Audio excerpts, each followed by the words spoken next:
오늘은 제7과 교회의 갈등, 십자가의 사랑으로 극복하라. 이제 다음 주 이제 8과 이단에 관한 문제를 가지고 이제 공부하는 것으로 재직 바로 세우기 10번에 걸쳐서 모든 시간을 이제 마치려고 합니다. 9월 달부터 제가 이제 새로운 걸 준비하고 있습니다. 준비되는 대로 여러분에게 말씀드리고, 또 오후 예배는 오전 예배와 조금 좀 차별을 두고, 또 우리 새벽 예배와 수요 예배와 좀 더 차별을 두어서 우리가 성도로서 신앙생활을 하는데 꼭 필요한 사항들, 교회의 재직과 직분을 감당하는데 우리가 기억해야 될 중요한 내용들을 함께 나누려고 하고 있습니다. 오늘은 십자가의 사랑, 교회의 갈등 어떻게 극복해야 될까요? 언젠가도 말씀을 제가 드린 적이 있었는데, 하루는 런던의 스폴저 목사님에게 몇몇 교인들이 찾아왔습니다. 자기들은 어느 교회 장로고 또 어느 교회에서 현재 지금 봉사를 하고 있다라고 이야기를 하면서 그분들이 자기 교회 문제에 대해서 목사님에게 이야기하기 시작했습니다. 우리 교회는 이런 문제가 있고 이런 문제가 있고 이런 문제가 있고 이런 문제가 있는데 그 많은 문제들이 저희를 너무 힘들게 하고 어렵게 한다고 이야기하면서 우리는 이런 문제가 없는 그런 교회를 원한다. 그런 교회를 소개시키면 내가 그런 교회로 나가겠다라고 이야기하자 스펄전 목사님이 그 이야기를 한참 듣고 있다가 나도 그 교회가 어느 교회인지 모르니까 여러분들이 나중에 그 교회를 잘 찾아봤으면 좋겠다. 그분들은 정말 실망하는 표정을 가지고 이 스펄전 목사님은 뭐든지 다 알 거라고 생각을 했는데 목사님도 그런 교회를 모른다고 하니까 이분들이 실망을 해서 그럼 알았다고 대답을 하고 나갔답니다. 나가기 직전에 스펄전 목사님이 그분들을 불러 세워서 다시 이야기를 했답니다. 죄송하지만 만약에 그런 교회를 찾게 된다면 나한테도 좀 알려주시고, 그리고 또 한 가지, 그 교회를 찾으시면 여러분은 그 교회 꼭 나가시면 안 됩니다. 그분들이 갑자기 당황해서 아니 우리가 그런 교회를 찾고 있는데 찾으면 나가야지 어떻게 그 교회를 나가지 말라고 이야기하는 겁니까? 라고 이야기하다 스펄전 목사님이 웃으면서 그런 얘기를 했답니다. 만약에 여러분이 그 교회에 나가는 순간 그 교회는 여러 가지 문제에 시달리게 될 것입니다. 여러분들이 그 교회가 지금까지는 완벽했지만 좋은 교회였지만 여러분이 가서 아마 그 교회 교인들이 상당히 힘들어질 겁니다. 라고 이야기를 했답니다. 저는 그 이야기를 들으면서 문제는 교회에 있는 게 아니고 문제는 바로 우리 자신들에게 있다라는 것을 그분들이 깨달았을까라는 생각을 해보게 되었을 때 오히려 이 스펄전 목사님을 원망하고 가지 않았을까? 우리를 어떻게 그렇게 평가할 수 있을까? 우리가 이렇게 신앙생활 열심히 하기 위해서 잘하기 위해서 좋은 교회를 찾고 있는데 좋은 교회를 찾아서 소개는 못 시켜줄 망정, 아니 그런 교회를 찾으면 나가지 말라니, 아니 우리에게 도대체 무슨 생각을 가지고 그렇게 말하는 거야. 상당히 실망을 했을 거라고 생각합니다. 자, 여러분, 오늘 본문에 몇 가지 이제 주제를 쭉 다루고 있는데 첫 번째 주제를 보니까 교회에 대한 환상 버리기라고 소제목이 붙어 있습니다. 우리가 오늘 함께 읽었던 이 본문의 말씀은 얼마 전에 우리가 같이 나눴던 말씀이고 지금 사도행전의 연장성산에 있죠. 즉 예루살렘 교회에 많은 부흥의 역사가 일어났고 그 부흥의 역사 결과로 예루살렘 교회가 당시 경제적으로 상당히 예루살렘 지역이 어려웠기 때문에 구제하는 일에 많은 시간을 들일 수밖에 없었습니다. 그런데 이 일을 감당하는 사람들이 바로 이 예루살렘의 히브리파 출신의 유대인들이었기 때문에 이때 당시 절기라든지 아니면 예루살렘을 방문했다가 사도들을 통해서 복음을 받아들이게 된 이 헬라파 유대인들, 그러니까 여기서 헬라파라고 하는 것은 가이사라처럼 예루살렘에서 좀 멀리 떨어져 있거나 아니면 이방인 지역에서 살던 유대인 중에서 기독교인이 되었거나 아니면 예루살렘 절기 때 예루살렘을 방문했다가 사도들을 통해서 복음을 받아들여서 과거에는 유대교를 믿고 있었던 유대인들이었지만 이제 기독교를 믿는 기독교인이 되었는데 그들의 출신 지역이 저 헬라 지역이다. 그래서 헬라파 유대인이라고 하는 것입니다. 지난번에도 제가 몇 차례 말씀드렸지만 당시 예루살렘에는 아람어라고 하는 이 방언과 그리고 이 히브리어가 주로 많이 쓰여진 데 비해서 이 헬라파 사람들은 주로 그들이 헬라어를 사용했기 때문에 이 히브리파 출신의 유대인들하고 대화하는데 약간의 어려움은 있을 거라고 생각을 해봅니다. 물론 완전히 뭐 대화가 안 되는 건 아니었겠지만 그러나 이 아람어나 히브리어를 주로 사용하던 이 유대인들과 이 헬라파 출신으로서 이 헬라어를 주로 로마 제국 치하에서 공용으로 사용했기 때문에 이들과 대화하는 데는 약간의 어려움이 있을 것이고 각 사람의 그 구제의 상황을 충분히 이 예루살렘 교회에 전달을 하고 그 내용을 가지고 그들을 구제하는 일이 원활하게 이루어지지 못한 것으로 보여집니다. 그래서 초대교회가 모여서 기도하면서 사도들이 대책으로 내놓은 것은 바로 이제 히브리파 기독교인들이 이 구제하는 일을 감당했는데 앞으로 헬라파 출신의 유대인들도 우리가 교회의 일꾼으로 세워서 이들로 하여금 그 일을 같이 감당하도록 하자라고 하는 묘안을 내놓게 되고 스데반과 빌립을 비롯한 사람들이 오늘 본문에 등장하듯이 바로 그들이 초대교회의 직분자로 세움을 받게 되는 것을 보게 됩니다. 우리가 이상적으로 생각하는 초대교회 아무런 문제가 없었을까요? 오늘 본문의 말씀을 보니까 초대교회도 문제가 있었고 그 문제를 해결하기 위해서 많은 어려움을 겪었고 그 일을 통해서 또 기도하면서 사람을 세우고 사람을 세워서 그 문제를 해결해 나가는 것을 발견하게 됩니다. 오늘 교회에 대한 환상을 버리기, 교회는 완벽하다, 교회는 문제가 없다, 교회는 항상 선하고 교회는 항상 올바르다라고 이야기할 수가 있겠는가라고 하는 질문을 가지고 출발합니다. 자, 거기 중간에 그렇게 써 있습니다. 우리가 같이 한번 읽어볼까요? 우리는 교회에 대해 말할 때 흔히 이상적인 교회의 모습을 연상하며 이야기한다. 그래서 교회에 갈등이나 분쟁이 일어나면 일반적으로 하나님의 자녀들이 모인 교회에서 어떻게 이런 일이 일어날 수 있겠는가라는 식의 반응을 나타낸다. 그러면서 교회에 대한 실망과 회의를 품게 된다. 그러나 목회자가 얼마나 헌신적이며 성도들이 하나님 나라 확장을 위해 얼마나 애쓰는지에 관계없이 교회에는 갈등이 늘 존재하기 마련이다. 우리 교회 문제는 영적 전쟁의 차원에서 이해하고 받아들여야 된다. 아멘. 자, 여기서 우리가 두 가지를 생각해요. 첫 번째, 교회가 이 세상 가운데 있다는 것이고 세상에는 많은 문제들이 있다는 것입니다. 세상에 많은 문제들이 있고 많은 문제를 알고 있는 사람들이 교회의 공동체의 구성원이 되기 때문에 세상의 문제는 교회의 문제가 되고 세상에서 그 문제를 다루고 해결하는 접근의 방식을 교회 안에 와서도 그대로 해결하려 들는 사실을 발견하게 됩니다. 교회가 이 세상에 있는 한 세상의 문제로부터 또 세상의 문제를 해결하는 방식으로부터 익숙해져 있는 사람들이 교회의 구성원이 되기 때문에 여전히 교회도 세상과 동일한 문제를 야기할 수밖에 없다. 또 하나는 우리가 모두 다 죄인이기 때문에 죄인이 있는 우리들이 예수 그리스도를 통해서 구원을 받았고 우리가 구원받은 우리가 성화되는 과정에 있는 존재이기 때문에 즉 예수 그리스도를 구주로 영접한다고 해서 우리가 이 중생과 회개에 의해서 온전히 완벽하게 되어지는 것이 아니라 우리가 거듭난 이후에도 우리가 성화와 영화의 단계로 가기까지 그러니까 중생에서 성화와 영화의 단계로 가기까지 우리는 여전히 문제를 가지고 있을 수밖에 없다라는 게 두 번째고 세 번째 하나를 더 지적한다면 우리가 근본적으로 이 세상에서 영적 전쟁을 하고 있다는 사실입니다. 즉 우리가 예수 그리스도를 구주로 받아들이는 순간 영적 전쟁은 시작이 되는 것입니다. 물론 예수를 구주로 받아들이지 않으면 영적 전쟁은 일어나지 않습니다.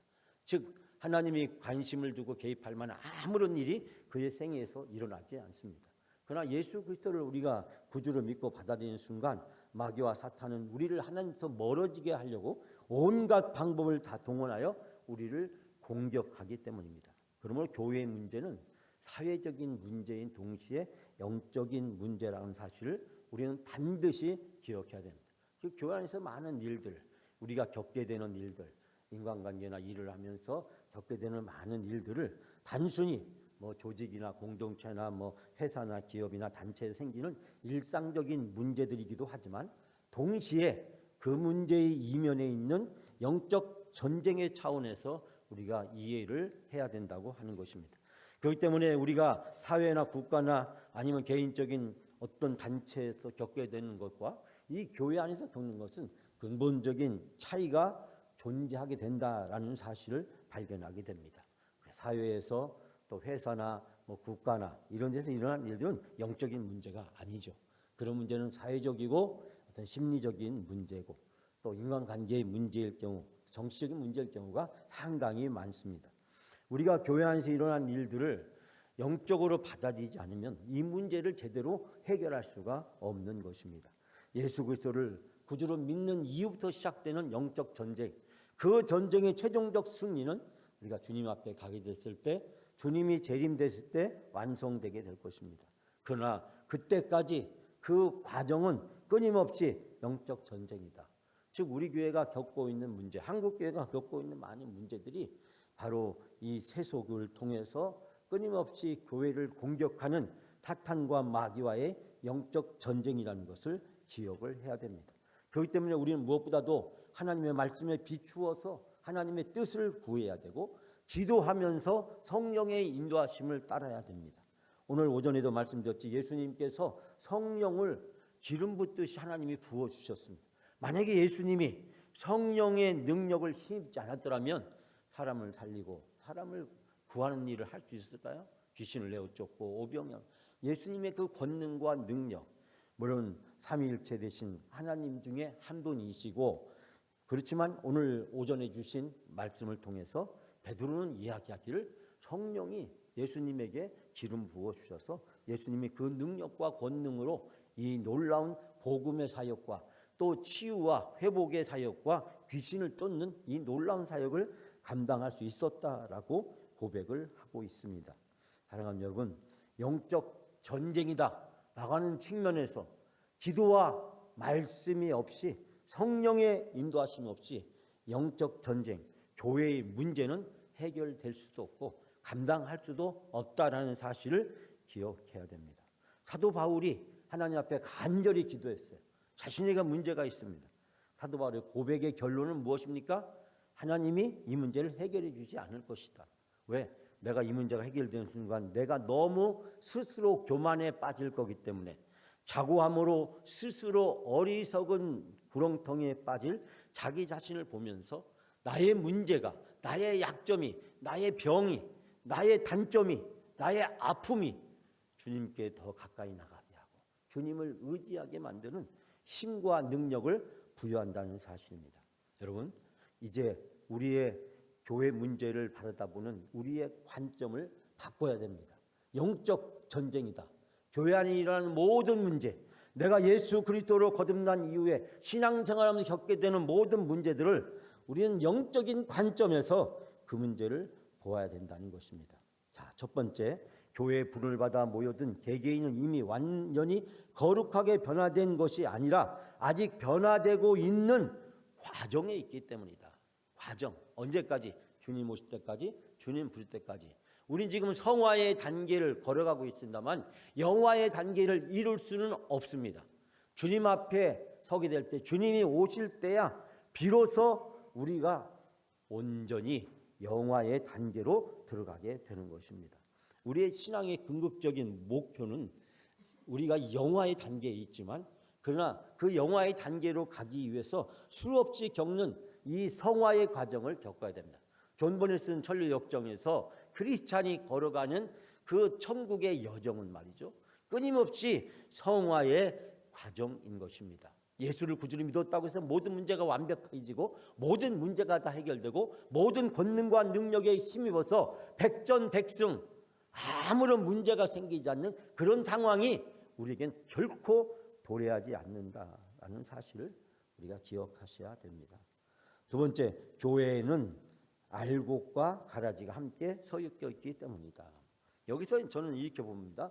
이 가라지는 바로 세속화, 세상에 물든, 그리고 알곡은 복음의 성령에 충만한 이것이 섞여져 있다. 심지어는 우리가 때로는 알곡처럼 행동하기도 하고 때로는 우리 자신이 가라지처럼 행동하기도 합니다. 사도 바울이 자기 안에 두 사람이 있어서 끊임없이 갈등을 겪고 다툰다고 하지 않았습니까? 그런 것처럼 교회 안에도 알곡과 가라지가 있다. 성령과 은혜에 충만할 때가 있지만 때로는 그랬던 내가 어떻게 돼? 가라지처럼 된다. 뿌띠 프랑스라고 하는 작가가 쓴 아날돌 프랑스가 쓴 작가 중에서 타이스라고 하는 소설이 있는데요. 이 소설은 무엇을 얘기하고 있냐면 아프리카 어느 알렉산드리아 근처에 있는 한 수도원에서 한 수도승이 있었습니다. 이분은 굉장히 경건하고 믿음이 있고 그래서 많은 사람에게 존경과 사랑을 받는 사람인데 알렉산드리아라는 도시에 한 여자 무의가 있는데 이 무의가 얼마나 요염하고 얼마나 세속적인지 많은 남자들을 말이죠 유혹하고 타락시킨다라는 이야기를 듣고 이 수도승이 내가 저 무의를 찾아가서 내가 저 무의를 회개시키리라 라고 이야기합니다. 여러분 어떻게 되었을까요? 놀라운 일이 이 소설의 반전에 일어나는데 제가 시간이 길어서 자세히 설명할 수는 없고 결론은 어떻게 되냐면 이 수도승은 세상을 쫓고 더 쫓아가다가 결국 세상에 물들어서 자기 자신이 탐욕에 물든 인간으로 타락을 하게 되고 이 타이즈라고 하는 무인은 말이죠. 그 수도승의 진실한 신앙과 믿음에 의해서 그가 회심하고 세상의 모든 것들을 내려놓고 주님으로 돌아와서 주님을 위해서 헌신하는 삶으로 바뀌게 됩니다. 이 두 사람의 삶의 역전이 전혀 다르게 결론적으로 끝나는 것을 보게 됩니다. 우리가 예수 그리스도를 구주로 믿었지만 그러나 여전히 우리는 죄 가운데 있고 우리는 거룩함을 힘입어서 하나님의 자녀로 부르심을 받았지만 여전히 이 세상에 있기 때문에 우리가 말씀과 기도로 부단하게 성령에 의존하게 될 때 우리는 알곡이 되지만 그러나 말씀에 의지하지 않고 기도하지 않고 말씀에 불순종하고 성령을 따르지 않게 될 때 우리는 어느 순간 우리도 모르는 사이에 가라지가 될 수 있다. 그래서 우리가 깨어서 기도하고 말씀을 통해서 끊임없이 우리 자신을 살피지 않으면 안 되는 것입니다. 자, 두 번째, 교회에서 갈등이 생기는 원인은 무엇인가요? 거기 이제 9가지를 얘기하고 있는데요. 자세히 설명하다 보면 오늘 시간이 부족하기 때문에 제가 간단하게 설명을 드리자면 교회의 갑작스러운 성장이나 교인들의 감소. 교회에 갑자기 성장해서 새로운 사람이 들어오게 되었을 때 그 기존 교인들과 새로운 사람과의 갈등이 우리 대전 노예마도 그런 일이 부지기수로 많이 있지 않습니까? 심지어는 교회가 통합을 했는데 이전 교인과 통합될 때 들어온 교인들 사이에서 처음에는 참 서로 화기애애하고 좋았지만 시간이 지나면 지날수록 히브리 발라파처럼 서로 갈라지게 되는 경우를 보게 됩니다. 두 번째는 재정 지출이 큰 사역을 진행할 때나 교회의 재산을 정리할 때 건축을 한다든지 어떤 이런 거를 하게 될 때 교회에 시험이 들거나 갈등이 생기는 경우가 있다. 세 번째는 항존직 선출 시 정말 어려운 문제 아닙니까? 항존직 선출 시 그 공동체의 진면목이 드러나잖아요. 사실 어떻게 보면 우리 교회도 작년에 항존직 선거를 하면서 우리 교회의 진면목 때문에 우리가 많은 연말에 아픔을 겪기도 했지 않습니까? 저는 그렇게 생각합니다. 항존직은 영광교회에서 항존직이지 영광교회를 문 앞에 나가면 그 다음부터 그 항존직은 아닌 겁니다.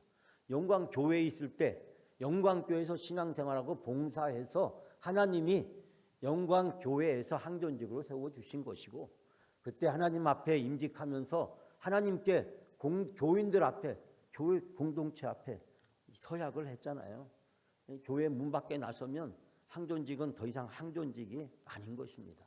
그 서약을 스스로 깨트린 게 되기 때문에 마음이 아프지만 그러나 우리가 이 교회에서 충성하고 헌신했기 때문에 이 교회에 세움을 받았기 때문에 끝까지 그 사명을 감당해야 될 줄 믿습니다. 네 번째, 교회 안에서 세대 교체, 담임 목사나 장로의 은퇴, 기관장이나 임원들의 교체 시에 세대 교체하면서 이런 일이 생기죠. 제가 전에 잠깐 얘기했습니다만 제가 서울에 있던 교회에 그런 얘기를 잠깐 말씀드렸잖아요.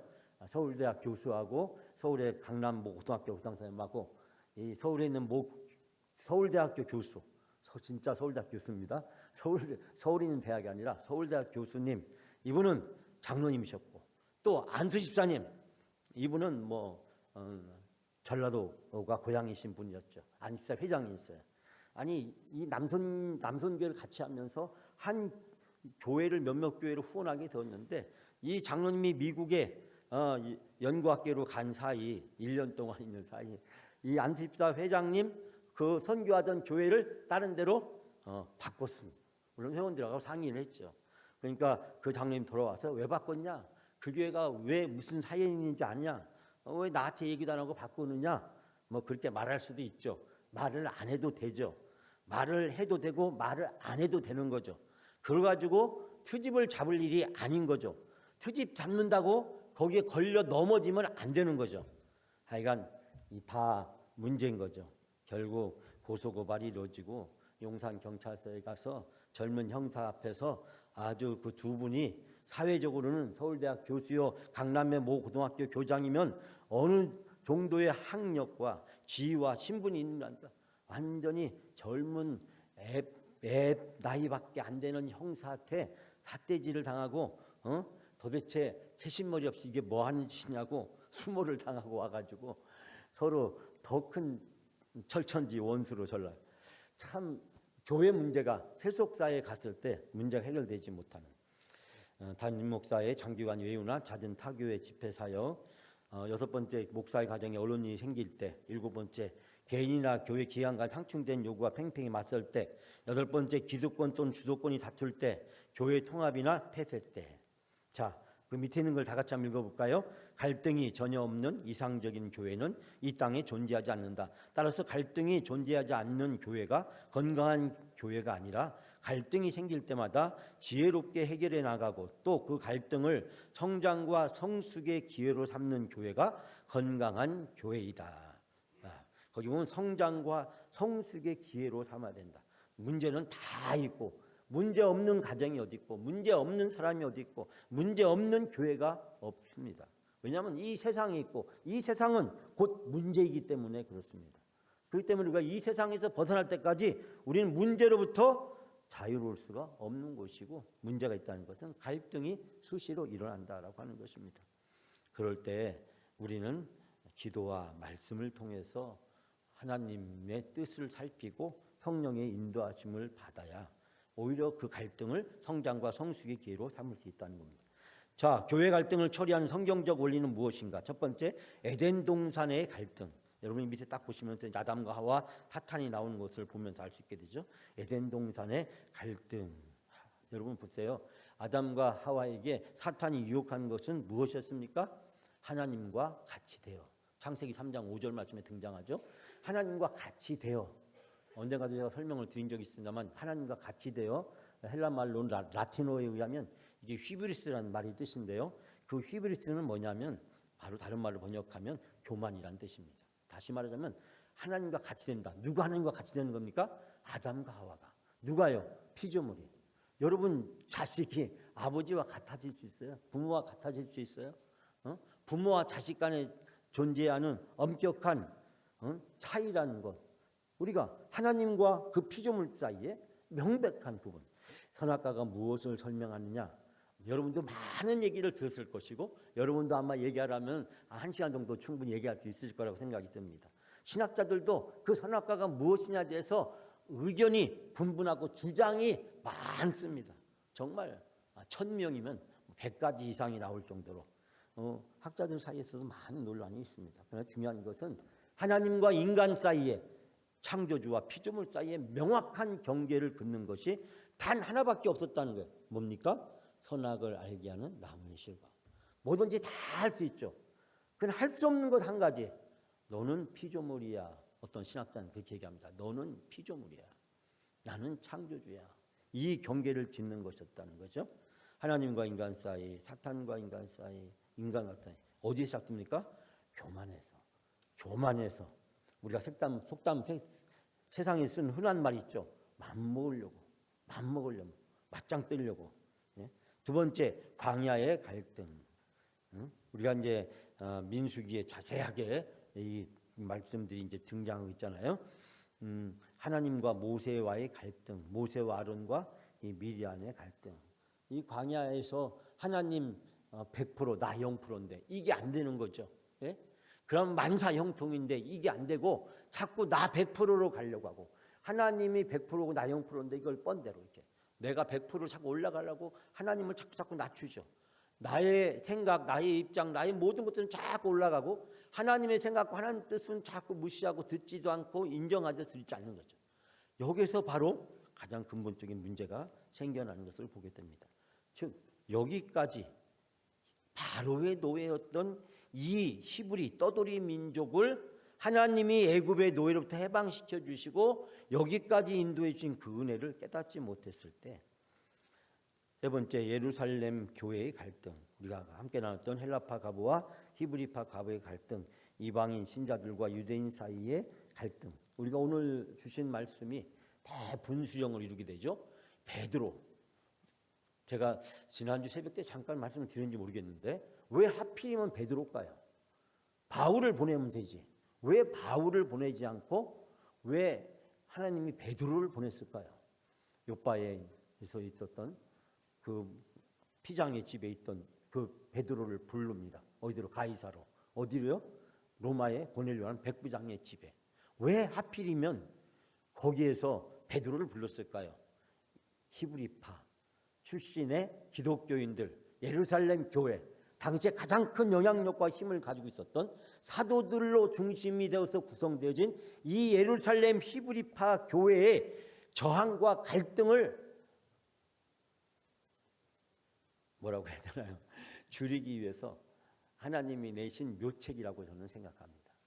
그래서 사도 중에 사도요, 예루살렘 교회 최고의 지도자였던 베드로를 불러다가 이방인 집을 방문하게 하고 그 집에서 설교하게 하고 그 집에서 세례까지 주어서, 그래서 베드로가 정결법에 의해서 가기를 꺼려했지만 성령의 인도하심에 따라서 어떻게 보면 강권적으로 끌려갔는데 거기에서 하나님이 베드로의 마음을 바꾸시잖아요. 이방인도 구원을 받는 것이 하나님의 뜻이고 성령께서 인도하신다.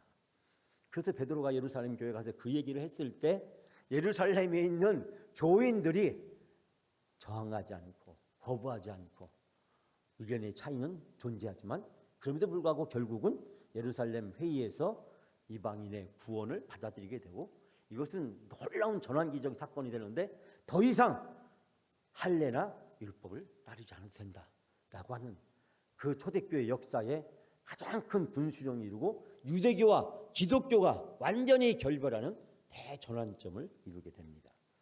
이 갈등, 예루살렘의 완벽한 교회도 갈등이 있었다. 자, 세 번째, 교회의 갈등을 처리하는 성경적 원리는 무엇인가? 네 번째 것을 이제 보게 되는데요. 바로 고린도 교회입니다. 고린도 교회. 우리 아시다시피 이 고린도 교회는 이 고린도 사회가 굉장히 복잡한 사회라는 걸 여러분이 아마 수없이 옛날에 우리 정도 목사님에게 설교 말씀을 통해서 들으셨을 거라고 생각합니다. 이 고린도 교회는 굉장히 복잡한 지역이고 화려한 지역이고 다양한 종교와 인종과 민족이, 종교와 민족과 문화가, 철학이, 종교들이 쌓여있던 것이죠. 고대 당시 교회가 번성했다는 것은 여러 민족, 여러 문화, 또 여러 사람들을 수용하고 받아들였다는 거죠. 근데 여러분, 사람이 올 때는 그냥 몸만 오는 게 아니죠. 뭘 가져와요? 생각도 가져오고 과거의 풍습, 종교까지 가지고 들어오게 되죠. 여러분, 롯이 성경에 기록된 위대한 사실은 무엇입니까? 어머니 하나님이 나연. 어저께 우리 사무엘 전사님이 게임하면서 그런 어저께 토요일 날이죠. 게임을 하면서 그런 거였는데, 어머니 하나님이 나의 하나님이라고. 그 롯이요, 아마 과거에 어렸을 때 자기 친정 어머니한테 배웠던 신앙이 있었을 거라고요. 근데 그 모든 것을 다 내려놓잖아요. 그런데 이 고린도 교회는 여러 민족, 여러 종교, 문화들이, 철학들이 함께하면서 많은 고린도 교회의 문제들을 가지고 있었다. 고린도 사회가. 그러다 보니까 고린도 교회도 그런 사회의 영향을 받아서 바울파, 아볼로파, 베드로파, 그리스도파 여러 가지 파당으로 나누어졌습니다. 오늘 아침에 우리가 이제 외모로 취하지 않으시고 그 외모가 사람의 얼굴을 얘기하는 것이 아니라 그 사람이 어디 출신이냐 이런 것들을 주로 이제 외모라고 한다는 것을 같이 나누는데 히브리파냐 아니면 이 유대인이냐 아니 이방인이냐 마찬가지로 이 고린도 교회는 이런 많은 문제들에서 시달리고 있던 것을 보게 됩니다. 자, 그렇다면 네 번째로 교회 갈등은 어떻게 풀어가야 되는가? 다 같이 함께 읽습니다. 교회 갈등은 성도 개개인의 인격적 미성숙이 원인이 되는 경우도 많지만 많은 경우 교회가 결정하고 풀어야 할 문제를 제대로 해결하지 못해서 발생한다. 자, 우리가 성도의 인격적 수준이 그 교회의 수준을 결정한다. 이건 리비의 최소량의 법칙이라는 과학의 법칙이 있습니다. 우리가 지금은 이렇게 어떤 물을 담을 때 물통이 하나도 있지만 옛날에는 이 물통을 만들려면 여러 가지 판자 조각을 대서 이렇게 붙여서 물통을 만들었습니다. 물론 이제 토기로 나중에 붓기도 하고 이제 철로 녹여서 만들기도 하지만 나무로 된 여러 판넬로 이어서 만들었을 때 리비의 최소량의 법칙은 뭐냐면 이 중에서 가장 낮은 판넬의 높이가 이 통에다가 컵에다가 채울 수 있는 물의 양을 결정한다는 뜻입니다. 다른 판넬들이 이 컵을 10개의 판넬을 붙여서 만들었는데 다른 모든 판넬들이 높이가 10cm인데 한 판넬만 5cm다. 그러면 물을 얼마큼 채울 수 있을까요? 5cm까지만. 왜? 나머지는 떨어져 나가니까. 이게 리비의 최소량의 법칙입니다. 한 공동체의 어떤 도덕적, 인격적 수준은 몇몇 사람들에서 결정되는 것이 아니라는 것을 우리는 기억해야 됩니다. 또 평균 합을 가지고 그 인격적 수준이 결정되는 것이 아니고 때로는 어떻게 보면 인격적으로 가장 낮은 사람에 의해서 그 공동체의 수준이 결정되는 것을 보게 됩니다. 이 이야기는 교회가 어떤 문제를 해결해 나가는 데 있어서 바로 어느 정답이나 해답이나 공식이 존재하지 않는다라는 것입니다. 첫 번째, 다양한 선택이 가능한 경우에는 협력과 타협을 통해 결정을 해야 된다. 우리가 교회 안에 있으면서 그런 얘기 하잖아요. 세상 사람들은 술 한잔 먹으면 문제가 해결되는데 교회 사람들은 그렇게 해결하지 못한다. 왜? 협력과 타협을 하지 못하기 때문에. 그래서 우리는 교회 안에서 예수가 그리스도라는 절대적 진리 외에는 무엇인지 타협할 수 있어야 된다. 두 번째, 양자택일의 경우 사람들을 설득하고 극한 상황에서 문제가 해결되지 않을 경우, 답을 찾지 못할 경우, 타협과 협상이 이루어지지 않을 경우 교회법에 따라서 공식적으로 결정해야 된다. 그래서 우리가 교회법에 따라서 우리 교회 문제를 2년 동안 우리가 해결해 왔고, 사실 여러분에게 자세히 설명을 다 못 드렸지만 우리 장로님들이 교회법의 전문가 여러분들을 만나고 초청하고 변호사들을 만나고 자문을 구하고 그렇게 해서 우리 교회가 문제를 해결해 갈 수 있는 길을 찾은 겁니다. 물론 대전노회에서 이미 별세하신 우리 박용희 장로를 비롯해서 많은 분들의 자문과 또 도움이 실질적으로 있었고 또 많은 전문가들의 도움을 받아서 우리가 교회법을 잘 모르기 때문에 대전노회마저도 이 교회 안에서 재판을 해본 교회가 많지 않다 보니까 그런 도움을 받기도 했다는 것입니다. 그래서 도저히 우리가 대화나 타협으로 상식으로 해결되지 않았을 때 교회법에 순종해야 된다는 것입니다. 교회법은 그냥 만들어진 것이 아니라 오랫동안 교회가 관습과 절차에 따라서 기도하면서 신학자들과 목회자들이 정말 교회 지도자들이 모여서 결정한 거기 때문에 우리는 교회법이 우리 개인의 입장에서 우리 교회 입장에서 유불리를 떠나서 우리가 존중하고 받아들이는 것. 세 번째, 신앙의 가치관이나 차이로 인한 갈등의 경우 교육이나 설득을 통해서 해결될 수 있다. 이건 본질적이고 거대한 문제라기보다는 작은 문제들이라고 얘기할 수가 있죠. 자, 그러면 교회 갈등의 기본적인 욕구가 채워질 때 해결된다. 자, 첫 번째 소속감입니다. 소속감. 죄송하지만 제가 시간을 조금만 더 쓰겠습니다. 소속감은 한 집단의 일원으로 여겨지는 것으로 공동체에 속한 구성원들이 서로에게 관심을 가져 집단의 바깥에 있는 느낌이 아니라 안에 있다는 느낌을 갖는 상태를 말한다. 이 새신자가 교회에서 정착을 못하는 가장 중요한 이유가 뭐냐면 소속감입니다. 교회 오면 아는 사람 없고 알아주는 사람 없고 인정해주는 사람 없고 받아들여주는 사람 없고 따뜻하게 품어주는 사람이 없기 때문에 한마디로 소속감을 못 느낄 때 교회에 와도 정착을 못하는 것을 보게 됩니다. 그래서 우리는 따뜻하게 그분이 소속감을 느끼고 할 수 있도록 공동체 이론으로 받아들이는 게 참 중요하죠. 그래서 요즘은 전도할 때 교회에다 등록을 안 시키고 소그룹에 등록을 시켜서 소그룹에서 오랫동안 교제한 다음, 제가 이제 CCC 나갈 때도 처음부터 채플에 예배에 오라고 제가 초청을 받은 것이 아니라 성경부 모임에 오라고. 그 성경부 모임에 한 서너 번 가고 나니까 저기 대전역 앞에 있는 예배실이 있어서 거기서 우리가 매주 금요일 날 오전에 예배, 오후에 예배를 드리는데 김영창 이제 같이 가지 않겠냐고. 그렇게 자연스럽게 제가 소그룹에서 한 달 동안 다른 멤버들과 같이 성경 공부하고 교제하고 밥도 먹고 차도 마시고 그렇게 된 다음에 제가 예배에 초청을 받았습니다. 미국이나 한국이나 전도하는 모든 교회들의 기본적인 패러다임의 틀이 새로운 신자가 왔을 때 먼저 여러 사람과 관계를 맺어서 소속감을 갖게 하고 소속감이 충분히 가졌을 때 그 사람을 초청한다는 것입니다. 한국 교회에 총동원 전도주일이 있었습니다. 과거에 일부 성공하게 됐지만 그 후에 성공하지 못하고 결국 이 프로그램을 접어야만 했습니다. 왜 그럴까요? 소속감이 없이 교회 와서 등록만 시키니까 교회 한 번만 가줘. 교회 한 번만 가줘. 교회 한 번만 가지고 가줬으니까 더 이상 안 오는 거죠. 사업 때문에, 인간관계 때문에, 여러 가지 이유 때문에 교회를 한 번씩 끌려 나오는 사람들이 많았던 거죠. 우리가 그 사람이 같은 교회의 여러 사람과 다양한 관계를 맺어서 소속감을 갖게 게 중요하죠. 두 번째, VIP입니다. VIP. 자신이 속해 있는 공동체에서 중요한 사람으로 인식될 때 자존감이 높아지고 헌신도가 깊어진다. 이 맞춤법이 지금 막 계속 엉망인데요. 그 이유는 제가 글자를 작은 걸 딱 크게 키우다 보니까 줄이 바뀌고 하다 보니까 이렇게 막 삐졌네요. 자, 자존감 높이도록. 그 사람 중요한 사람하고 인정해 주는 거. 세 번째, 용납이죠. 공동체에 거부당하는 것이 아니라 구성원의 사랑과 정으로 나누는 상태를 말한다. 처음 온 사람이 뭘 할 줄 아는 게 있겠어요? 아무것도 모르죠. 틀리는 게 많죠. 부족한 게 많죠. 그때 그 사람이 실수하는 거, 잘못하는 거, 저렇게 하면 안 되는데 생각하는 것들을 가서 뜯어 고치려고 들지 말고, 때려잡으려고 들지 말고 어떻게 돼요? 그 사람을 잘 품고 설명해주고 이해해주고 그 사람을 받아들여주고, 나도 옛날에 그랬어. 나도 옛날에 그랬어. 나도 옛날에 그랬어. 처음에 누구나 다 그래. 이렇게 하면서 그 사람의 부끄러움, 그 사람이 고개를 들지 못하는 것을 인정해주고 받아들여주는 것. 나도 옛날에 다 그랬어. 누구나 다 그래. 아이고 그렇게 실수하는 사람은 어디가 있어. 우리 밑에 다 같이 한번 있습니다.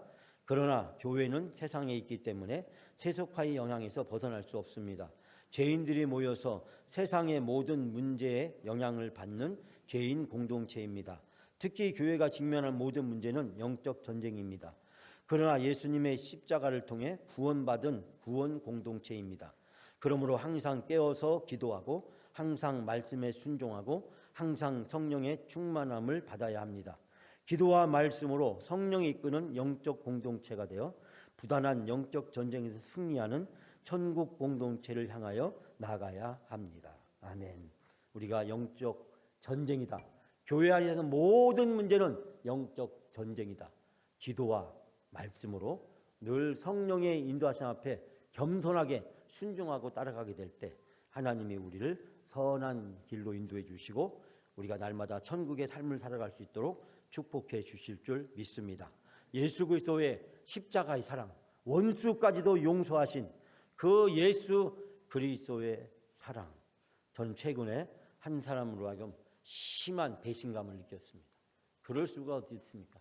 제가 7년 동안 정성을 다해 장학금을 주고 온갖 사람들을 붙여서 도와주고 그랬는데 한 사람의 마음을 이렇게 배신을 하는 그런 것을 보게 됩니다.